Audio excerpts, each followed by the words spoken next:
விசுவாசத்தினால் நீதிமான் பிழைப்பான், விசுவாசியே பதறாதே. விசுவாசமும் கிரியைகள் இல்லாதிருந்தால் தன்னில் தானே செத்ததாய் இருக்கும் என்று யாக்கோபு 2 அதிகாரம் 17 நாம் வாசிக்கிறோம். பிரியமானவர்களே, இன்றைக்கு நம்முடைய விசுவாசம் ஒரு கிரியை செய்கிற ஒரு விசுவாசமாய் இருக்க வேண்டும்.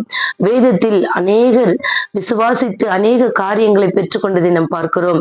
இன்றைக்கு குறிப்பாய் நாம் எடுப்போம் என்று சொன்னால், ஆபிரகாமை குறித்து நாம் பார்ப்போம் என்று சொன்னால், ஆபிரகாம் தன் மகனை பலி செலுத்துகிற பொழுது அந்த விசுவாசத்தை கிரியையை அவர் நிறைவேற்றுகிறவராய் இருக்கிறார். நீங்கள் 23 நீங்கள் வாசிப்பீர்கள் என்று சொன்னால், அதனால் அவர் நீதிமான் ஆக்கப்பட்டும் தேவனுடைய சிநேகிதன் எனப்பட்டார் என்று வேதம் சொல்லுகிறது. நாமும் கூட விசுவாசத்தில் கிரியை உள்ளவர்களாய் இருப்போம். பெரிய காரியங்களை கர்த்தர் நமக்கு செய்வாராக.